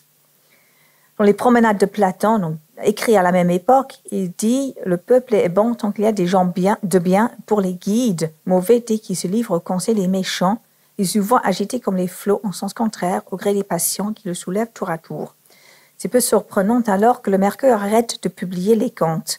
Sa position s'est évaluée moins que la situation autour de lui, et dès lors il est facile à comprendre pourquoi Marat l'excorie. Néanmoins, ces contes continuent à bénéficier d'une certaine visibilité, non seulement avec les rééditions, mais aussi à travers des adaptations théâtrales. Même si le nombre d'adaptations est moins important que dans les années 60, les pièces de la décennie révolutionnaire montrent que les contes de Marmontel continuaient à parler au public. Le choix de contes est révélateur. Le premier des nouveaux contes moraux à être adapté pour la scène était le franc-breton. Alors, publié en octobre et novembre 1990 dans le Mercure, 2 jours ont fait une adaptation dès février 1991. Il est sans doute à ce conte que pense Roland Bonnel lorsqu'il avait décrit les nouveaux contes moraux comme nettement plus bourgeois. Montal est sauvé d'une maladie grave et offert un emploi par une négociation Plémère. Le jeune homme, qui s'était tombé amoureux de la fille de son bienfaiteur, n'osait pas l'avouer de peur de paraître indigne de l'amitié de ce franc-breton. Sauvant à son tour la vie à Plémère, Montal avoue tout et Plémère admet que cela fait longtemps qu'il espérait lui offrir la main de sa fille. L'adaptation de Deux Jaunes commence le jour après l'accident qui a failli tuer M. Plémère. Ainsi, la comédie réduit le contraste entre Paris et Nantes qui marquait la première partie du conte et renforce les idées de bienfaisance et la pureté des sentiments. Le dialogue entre Plémère et Montalde, où le jeune homme confesse son amour, est aussi proche du conte que possible, vu que l'adaptation est en vers. L'Esprit des journaux dit que l'ouvrage en général était fort applaudi, et la Gazette nationale loue la pureté des sentiments. Le succès de cette petite pièce en un acte est confirmé lorsque Kreutzer et Solier le transposent en opéra comique, qui sera à l'affiche en 92 jusqu'au moins décembre 1800. En 1801, un compte-rendu d'une nouvelle édition des Contes moraux dans Le Spectateur du Nord par Madame Hautpoul offre la réflexion suivante. La comédie de 2 jours attendrit presque autant que ce conte enchanteur. Or, le lien entre la qualité d'un conte et la popularité de son adaptation théâtrale n'est pas toujours étroit. Dans les années 60, par exemple, le conte très réussi de La Bergère des Alpes n'a eu que très médiocre adaptation, malgré le fait que le récit tourne, pour reprendre les mots d'Alban Rameau, autour du mystère de la force émotionnelle du chant et des puissances de la mélodie. Mais sous la Révolution, on a une nouvelle adaptation des Bergères des Alpes, Catherine ou la Belle Fermière, par Julie Candeille en 1792. La Belle Fermière a de l'intérêt pour les chercheurs de nos jours à cause du fait que c'est une femme dramaturge qui est aussi en même temps star du spectacle. Jacqueline Letzer a tracé les représentations de la pièce jusqu'au mi-19e siècle. Il est aisé à retrouver les différences entre le conte et son adaptation, et ce qui m'intéresse, c'est plutôt ce qui les unit. À la base, l'intrigue est la même. Une femme dont le mari s'est tué tombe amoureuse malgré elle avec un jeune amoureux déguisé. Mais l'essence des 2 textes se trouve dans la vertu, si à la mode aux 2 époques, dans la pastorale, la sincérité du cœur et le rôle de la fortune ou de la belle étoile, pour reprendre l'expression de Julie Candeille. La fortune, dans ces 2 textes, se trouve souvent transformée en fatalisme dans les nouveaux contes moraux de Marmontel. Ceci pourrait servir de matière toute seule pour une communication. Il suffit de dire ici que les contemporains étaient conscients du rôle du fatalisme dans les contes. Pour notre critique dans Le Spectateur du Nord en 1801, c'est une idée principale de la série de contes. Marmontel semble jouer de plus en plus de l'invraisemblance délibérée, de la fortune, de la fatalité, et invite ses lecteurs à reconnaître des coïncidences peu probables, l'artificialité de la trame romanesque, ce qui cloche quand même avec ce qu'il préconise dans les éléments de la littérature. Les Solitaires de Murcie, en 91, en contiennent plusieurs exemples. Le récit joue délibérément avec une série de clichés narratifs. C'est en partie le cadre espagnol qu'incite Marmontel à exploiter des intrigues improbables, mais même là où des rebondissements plus réalistes auraient pu être imaginés, Marmontel choisit le plus fantaisiste. Sont-ils ces éléments fantaisistes et humoristiques qui tentent le citoyen de la vie à créer Les Solitaires de Murcie ou L'Ami des Arts, comédie en 2 actes, en 2, avec une suite, Le danger de fréquenter un prêtre? Malheureusement, je n'ai pas encore eu l'occasion de consulter ces 2 ouvrages. Si j'avais pensé, j'aurais pu demander aux collègues toulousains, mais ce serait intéressant de voir comment un conte de Marmontel, monarchien, voire contre-révolutionnaire, est refait pour être joué pendant la Terreur à Toulouse. Le dernier conte à trouver adapté pour la scène pendant la décennie révolutionnaire, c'est Les Rivaux d'eux-mêmes, un des premiers succès de Pigault-Lebrun. Comédie en un acte et en prose représentée pour la première fois en 6, c'est-à-dire 98. Régulièrement à l'affiche et réédité pendant une bonne partie du XIXe siècle. Le conte et la comédie partagent le même quiproquo qui sert de base de l'intrigue. Et je note en passant que les éditions des contes qui contiennent des gravures des nouveaux contes moraux qui commencent à paraître sous le directoire choisissent avant tout les contes qui ont des représentations théâtrales comme sujet. Il reste à déterminer si le choix par artiste des gravures est fait parce que ce sont les meilleurs contes ou parce qu'ils ont des adaptations théâtrales. En guise de conclusion, réfléchissons aux spécificités de ces contes de la décennie révolutionnaire et aux pistes que des études plus approfondies pourraient ouvrir. En gros, on voit plus de personnages âgés que les personnages de la première collection, avant tout de vieux hommes qui trouvent une consolation à faire du bien. On les retrouve dans la vallée, dans les déjeuners, 2 contes à première personne à la Boccace. On le retrouve dans Palément, conte où Marmontel vise le loup dangereux qu'est la radicalisation de la Révolution. L'importance de l'utilité en tant qu'approche philosophique à la vie pourrait être dégagé pour explorer plus en détail la conception de Marmontel sur le rôle de l'individu dans la France nouvelle en train de se créer. La représentation des familles aussi permettrait de tracer l'engagement politique de l'auteur. La pastorale en tant que trope est bien sûr un autre, et une comparaison détaillée avec les éléments champêtres des premiers contes offrirait un moyen de plus pour mesurer le caractère distinct de ces nouveaux contes. Ils tiennent une place importante dans l'évolution de sa pensée entre le début de la Révolution et sa mort, et dans le prolongement de son exploration théorique du conte dans les éléments de la littérature. Au Mercure, les contes sont entrecoupés de comptes rendus d'œuvres littéraires significatives des premières années de la Révolution, où il réfléchit sur ce que c'est que la société, le devoir, la liberté. Il préfigure ainsi sa position politique dans les mémoires. Les contes laissent même entrevoir les tendances littéraires à venir, jouant avec les conventions littéraires. Le père ne reconnaît plus son fils dans l'erreur d'un bon père, par exemple. Les contes mettent en garde contre les dangers de la sombre mélancolie et de l'excès de la sensibilité. Depuis le dernier colloque consacré à Marmontel à Clermont-Ferrand et Bord-les-Orgues, dont a parlé Hélène Cusack hier, pour commémorer le bicentenaire de sa mort, un nombre significatif de chercheurs a fait de Marmontel un objet d'étude. Mais on laisse pour la plupart les nouveaux contes de la Révolution de côté. Il me semble, désormais temps à les sortir de l'oubli profond où ils ont langui depuis 200 ans. Je vous remercie.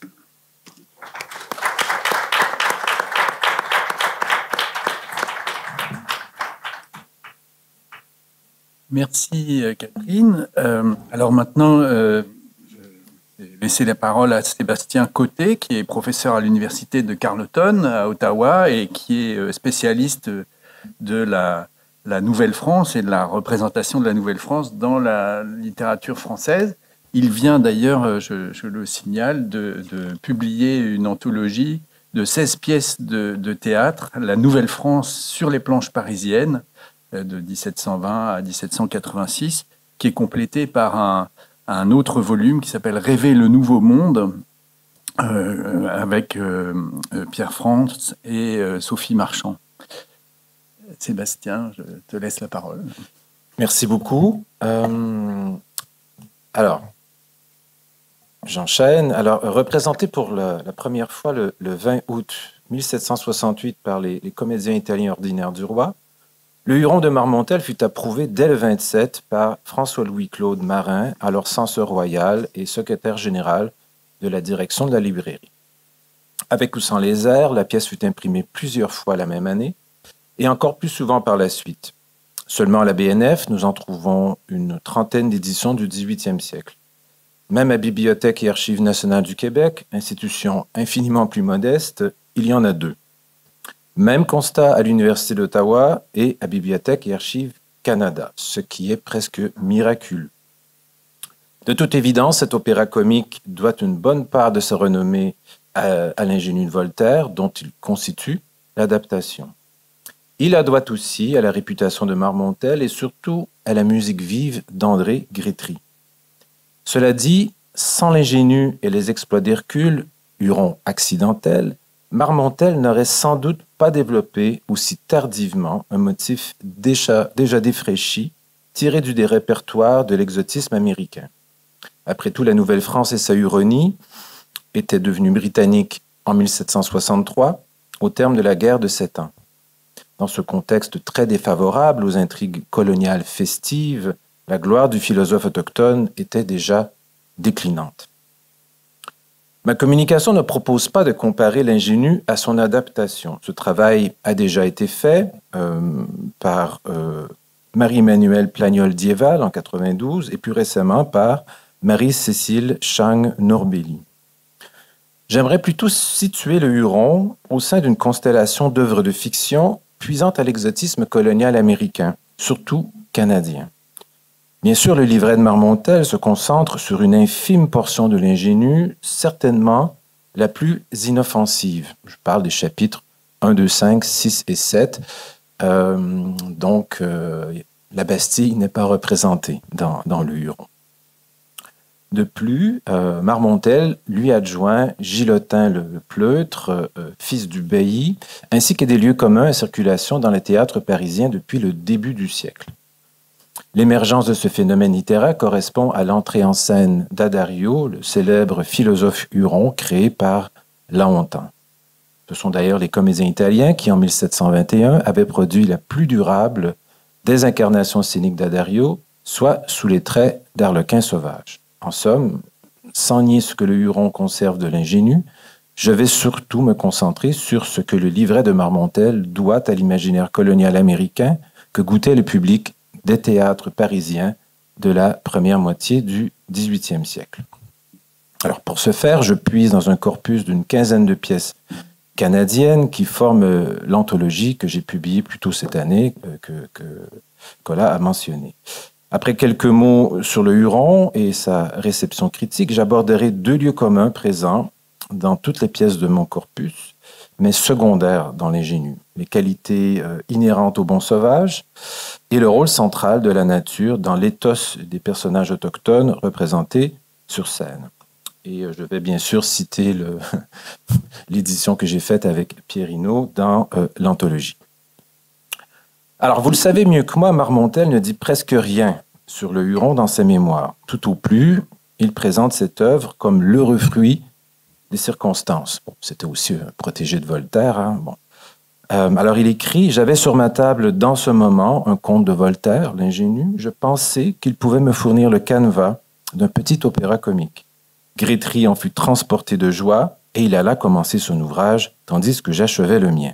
Le Huron eut un plein succès. » Donc, il lisait l'ingénu et disposait des ressources nécessaires pour vite en tirer un opéra comique. Je simplifie. Quant à Grétry, il se révèle plus bavard que Marmontel, notamment au sujet de la réception de son Huron. Porté par le baryton Joseph Caillot, l'œuvre triomphe tant à la Comédie Italienne que dans la rue. En témoigne ce joli souvenir tiré de ses mémoires. Je cite, « Je sortis avec mon ami, qu'il ne nomme pas.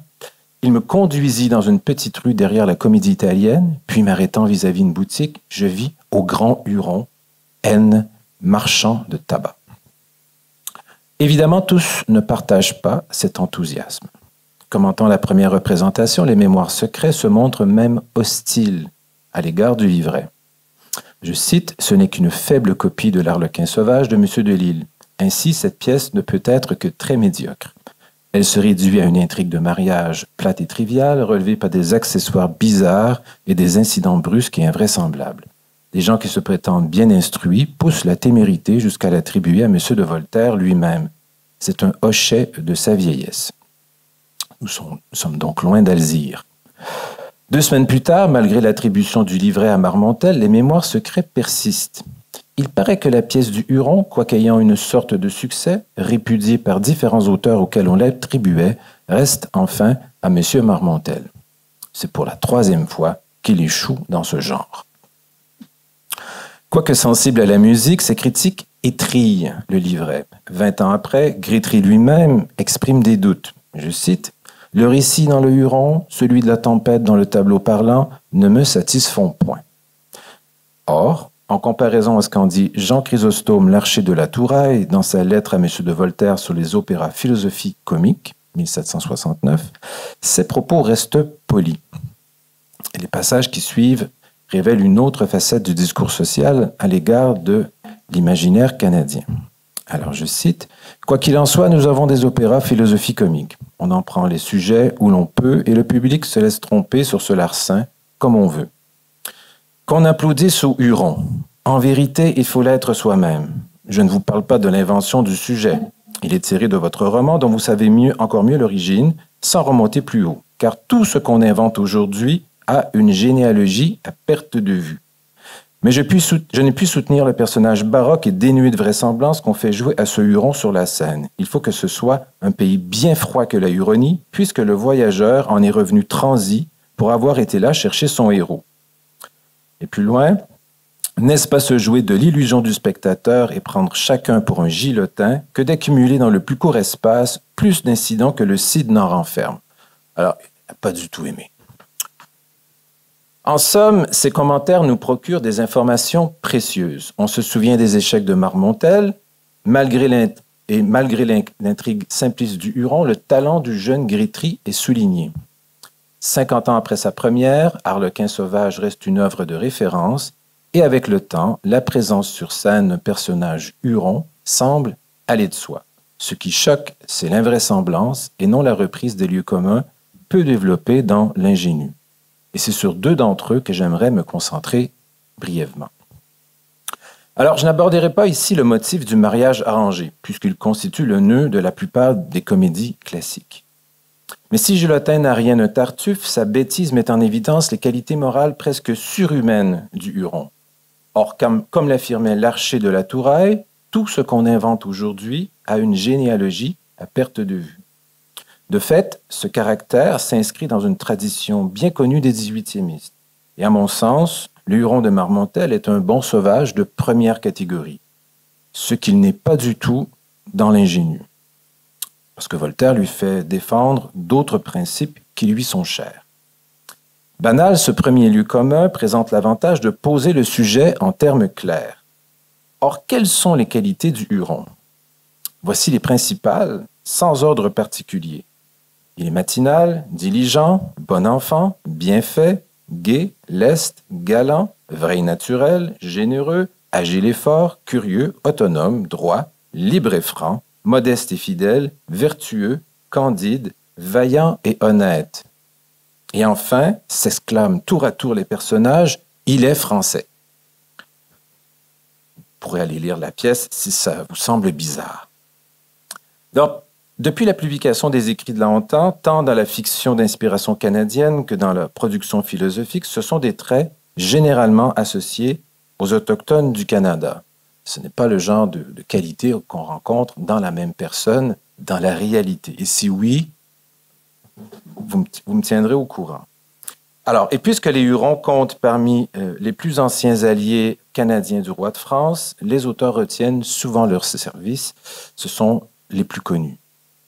Par exemple, Addario est un Huron, tout comme Arlequin sauvage, qui en est inspiré. Sa naïveté est aussi exagérée que la raison naturelle d'Addario. Mais les qualités de tous ces personnages autochtones sont à peu près équivalentes. Et à l'instar du Huron de Marmontel, il déteste le mensonge. Voici un premier exemple.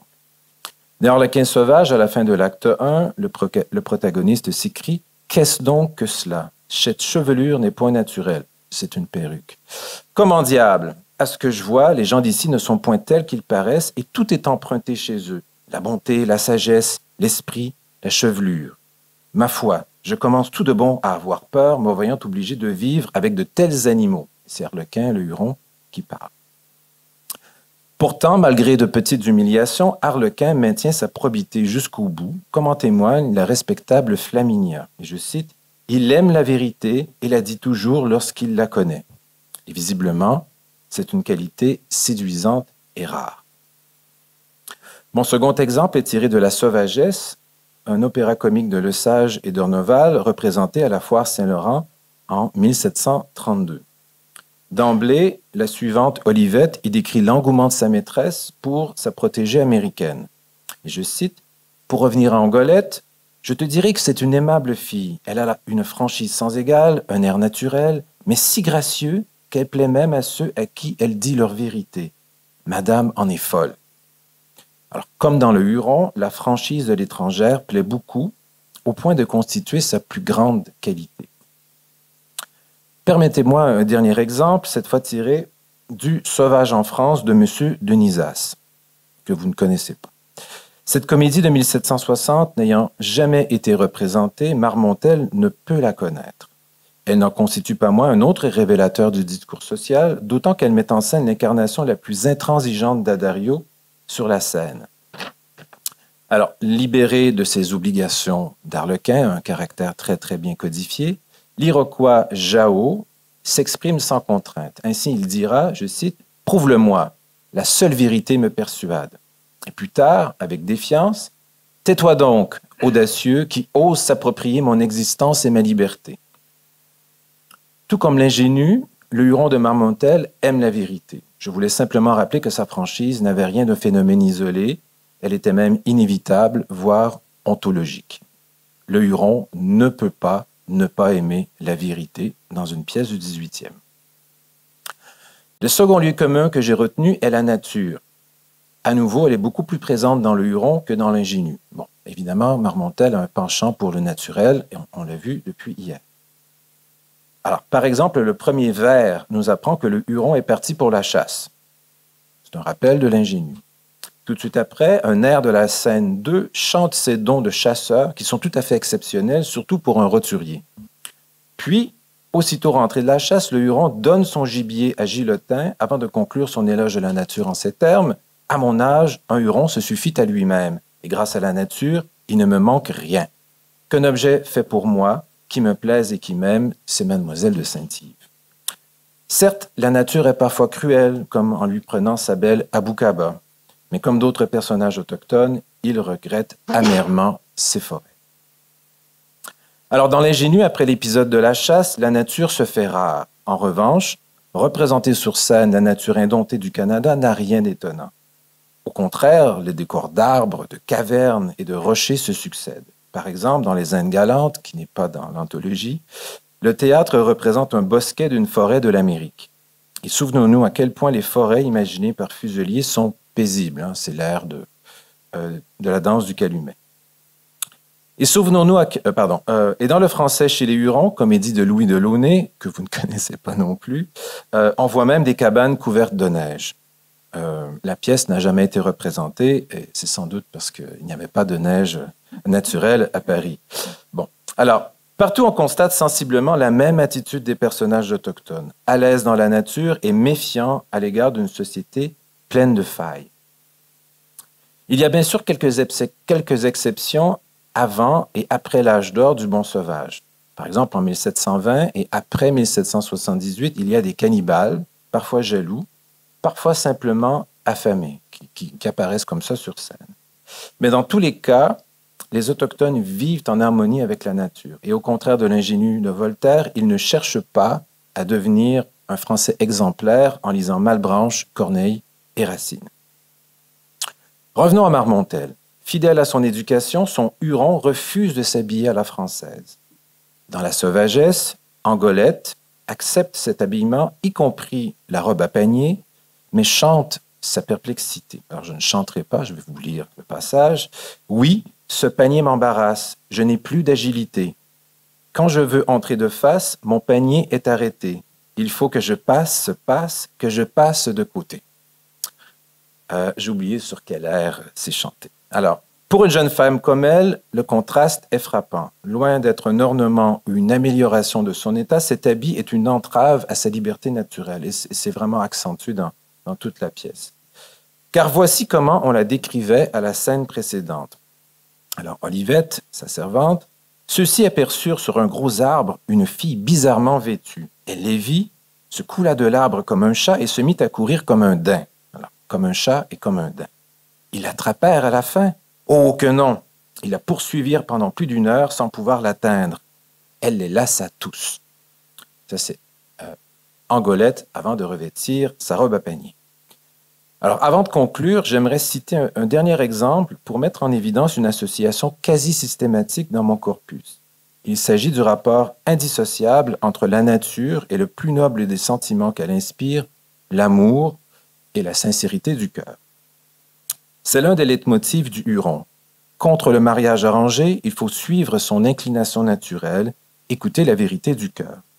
Dans Les Indes galantes, Zima dit à Alvar et Damon, ces 2 prétendants européens, aussi faux l'un que l'autre, « Nous suivons sur nos bords l'innocente nature et nous n'aimons que d'un amour sans art. Notre bouche et nos yeux ignorent l'imposture.